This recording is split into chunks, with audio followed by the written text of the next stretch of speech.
do not spam my mailbox with your ideology. Promise we're going to talk about the pandemic and the coronavirus shortly, because there's a bit to talk about there. But it's kind of related, I guess. So we got this letter here, handwritten, and I had to say that I laughed when I saw it, because someone took the effort to actually handwrite a letter, and it wasn't actually addressed to anyone. It's just addressed to the residents. So presumably, whoever these people are, they wrote hundreds and hundreds of letters, handwritten, and deposited them into mailboxes all through the building and whatever other building is there. And what else is there to do during lockdown then? That's right, because we're all bored and whatnot. So let's try and convert some followers to our cause.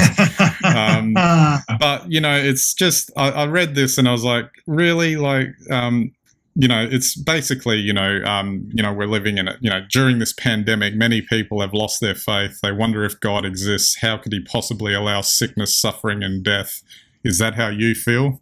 Now, I could go on and explain the rest of the letter, but I think you can kind of get the gist of where this is going, because they conveniently provide you with a link and a QR code to sign up for their website and a program that will help you restore your faith and get you thinking positive and whatever else that they've decided to do. And I laughed because you're not talking to the right person here, and I thought it was hilarious. But then there was another component to this where I thought that it was a little bit like, kind of like the Nigerian email scam. They only have to get 5% to take it seriously, and then they've converted a bunch of followers to their cult, so that they can bolster their numbers.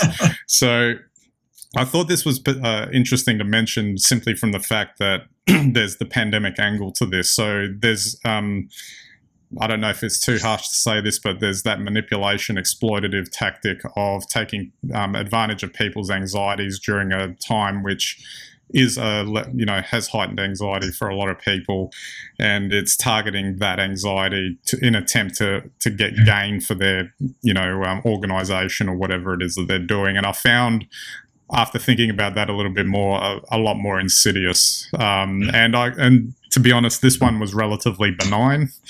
I can imagine that there would be some that would be worse running around the place too. Well, this is the typical way that all sort of these, I guess, opportunities rely on. They rely on people being anxious and under stress.